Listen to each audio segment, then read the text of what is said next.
tidak ada sama sekali efektifnya 3M. Tidak, saya berani berdebat dengan ilmuwan manapun 3M itu efektif. Tidak efektif.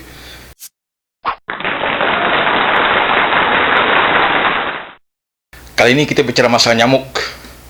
Ya, di tengah COVID-19 ini ternyata merebak wabah demam berdarah DBD.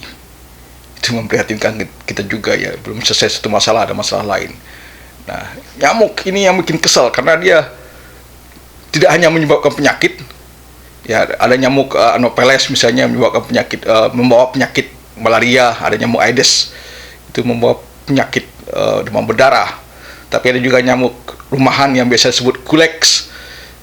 Itu tidak membawa penyakit apa-apa, tapi membawa kesal sehingga bisa menimbulkan darah tinggi juga. Itu nyamuk, walaupun itu bikin tidur tidak nyenyak, bikin kita stres. Ya kan, dia pokoknya tidaklah. Nyamuk itu bikin kesal, dan itu kesal berujung pada darah tinggi, berujung pada kematian juga. Ini mungkin causal effect-nya ya. Jadi begitu nyamuk itu harus kita basmi, harus kita berantas. Nah, bagaimana cara berantasnya? Ada banyak cara. Yang populer dilakukan adalah dengan cara kimia. Walaupun ini tidak sehat sebenarnya ya, tidak sehat cara kimia itu. Karena menggunakan insektisida atau racun serangga. Dan itu zaman dulu itu racun serangga itu suatu cara bunuh diri yang populer juga, dengan minum racun serangga zaman dulu. Sekarang nggak kedengar lagi. Jadi racun serangga tidak hanya membunuh serangga, tapi bisa membunuh manusia juga. Itu hati-hati. Apalagi satu lagi obat nyamuk bakar. Obat nyamuk bakar ada zat kimianya juga, tapi yang paling bahaya dari obat nyamuk bakar itu adalah karbon monoksidanya. Jadi kalau Anda bakar obat nyamuk bakar di ruang tertutup, itu risikonya banyak. Risikonya keracunan karbon monoksida bisa mati. Dan juga yang parah juga kalau rumahnya kayu, risiko kebakaran bisa terjadi juga dengan obat nyamuk bakar. Jadi cara kimia itu sebaiknya kita tidak pakai. Jangan kita pakai cara kimia itu. Itu hanya menguntungkan produsen obat nyamuk aja ya. Ya, cara berikutnya yang lain yang pernah dilakukan adalah, ini caranya canggih. Dari tidak tanggung-tanggung aja kerjasama dua lembaga nih, lembaga Badan Tenaga Atom Nasional (BATAN) sama lembaga biologi molekuler Eijkman. Ini dua lembaga prestisius di bidang sains gitu kan. Nah, mereka kerjasama bikin suatu proyek, namanya proyek pembasmian nyamuk yang bernama TSM, singkatan dari teknik serangga mandul. Ya, cara ini kalau saya analisis benar-benar tidak praktis dan makan biaya dan waktu juga. Caranya bagaimana? Dia mengambil nyamuk jantan, lalu diradiasi di BATAN, di Tenaga Atom Nasional diradiasi. Ini radiasi aja udah ngeri dengar kata radiasi kan. Diradiasi sehingga nyamuk jantan ini mandul. Setelah mandul dia dilepas ke alam. Jadi dia kawin dengan betina-betina di alam itu. Jadi tidak bertelur tapi tidak menetas. Jadi dia mandul, karena mandul kan ya, nyamuk jantannya mandul begitu kan. Tapi bayangkan nggak sulitnya itu. Sulit kan? Pertama sulitnya bagaimana caranya menentukan jamur ini jantan apa betina. Apa dia sesuatu. Nah, lihat ada torpedo nggak? Kalau ada torpedo berarti nyamuk jantan. Kalau ada disingkap roknya begitu, oh nyamuk betina. Bagaimana orang Batan? Nah, saya nggak tahu bagaimana orang Batan caranya menyeksi nyamuk betina sama nyamuk jantan gitu kan. Soalnya yang dibikin mandul hanya nyamuk jantannya aja, nyamuk betinanya nggak diapa-apain. Itu caranya yang katanya canggih tapi ya, sangat tidak praktis. Dan mau waktu juga ya, dari Batan, diradiasi di Batan, terus nyebarin ke setiap RT kelurahan, bagaimana? Kan butuh waktu juga tuh nyebarin nyamuk-nyamuk itu. Ya keburu mati nyamuknya. Nyamuk cuma bertahan 2 minggu kan rata-rata. Jadi intransitnya waktu dalam perjalanan dia itu udah mati nyamuknya tadi ya. Sangat tidak praktis. Jadi makan biaya banyak juga. Tapi memang high tech ya, tapi itu juga tidak praktis, dan saya tidak rekomendasikan apa untuk melakukan itu. Nah, ada sekarang satu cara lagi yang digalakkan pemerintah, itu sifatnya adalah memberantas atau menghambat perkembangbiakan nyamuk dengan slogan 3M ya kan? Menguras, menutup, mengubur, atau bisa juga 3D ya, dikuras, ditutup, dikubur. Tergantung di mana melihatnya, 3D apa 3M.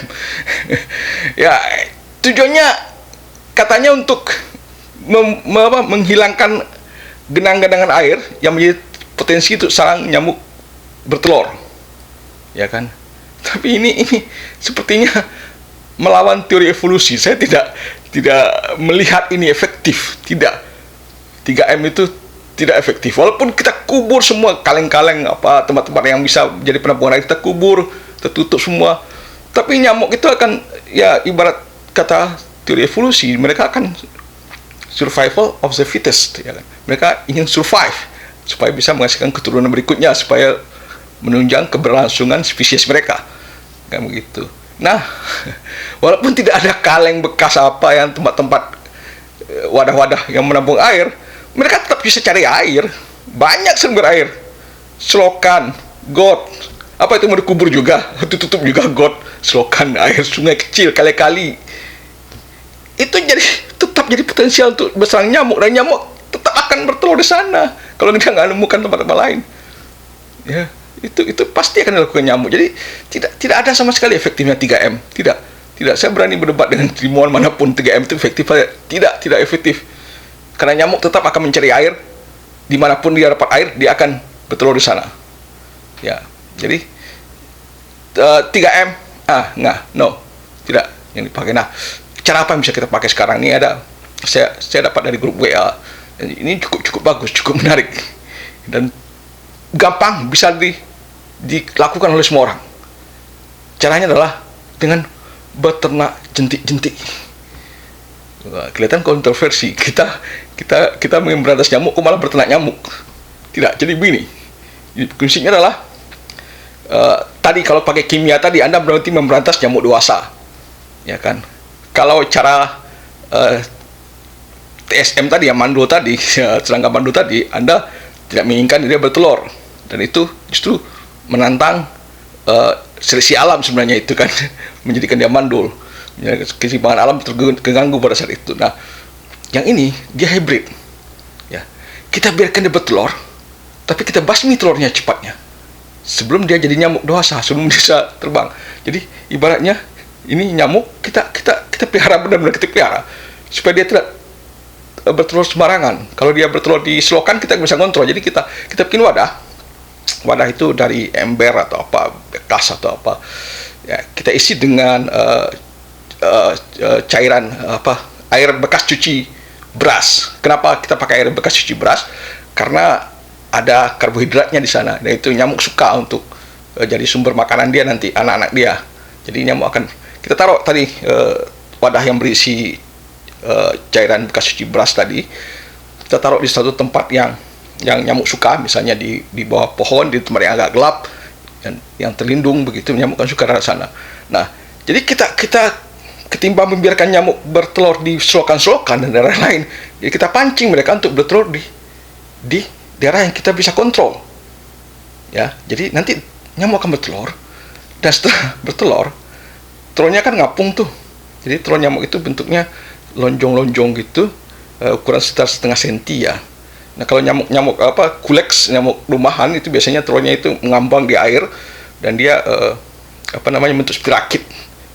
Kalau telur nyamuk Aedes atau nyamuk Anopheles yang menyebabkan penyakit malaria atau penyakit demam berdarah itu telurnya biasanya nyebar-nyebar di permukaan air, itu nyebar-nyebar, tidak menyatu. Nah, kalau nyamuk rumahan biasanya menyatu. Bisa lihat di gambar, kita tunjukkan gambarnya.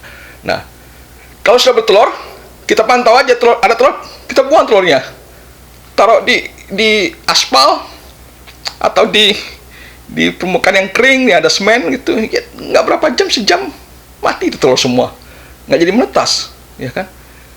Ya, jadi kita kontrol, ibaratnya kita tangkap ini nyamuk sebelum dia bisa terbang, ya kan? Nah, kalau Anda punya akuarium atau ikan hias di rumah, ya Anda bisa telur itu nggak usah dibuang, ya, jadikan jentik-jentik nyamuk, itu jadi pakan ternak yang bagus juga buat ikan. Ya, jadikan jentik nyamuk, tapi jangan sampai jentik nyamuknya jadi nyamuk beneran untuk terbang. Tidak ini. Dan itu akan bagus buat ikan, makan jentik-jentik nyamuk itu. Anda tidak perlu beli pakan ikan lagi. Ya, mungkin ada yang bilang ini repot. Saya kira tidak ada repot. Yang perlu Anda lakukan adalah mantau sekali 3 hari, ada telur apa enggak. Kalau ada telur, serok, buang. Ada telur, serok, buang. Begitu, simple. Jauh lebih simpel ketimbang nepot-nepot nyamuk. pakai raket gitu, karena nyamuk sudah terbang. Yang ini dia masih di dalam wadah tadi di permukaan air, nanti tinggal serok, buang ke tempat yang panas, yang kena sinar matahari yang kering, mati dia. Ya, atau kalau mau dijadikan jentik nyamuk, ya bisa dipelihara jentik nyamuk, sebagai jentik nyamuk. Ya hati-hati aja, jangan sebagai jadi nyamuk, kasih ke ikan, gitu kan. Nah, kalau semua orang melakukan, setiap RT, setiap rumah melakukan itu, hilang tuh nyamuk. Percaya, hilang nyamuk itu. Nggak ada, dia nyamuk kembali ke hutan, jadi tidak ada mengganggu kita lagi. Ya, bisa dilakukan. Ini praktis, semua orang bisa melakukan. Selamat mencoba, dan sampai jumpa di video berikutnya.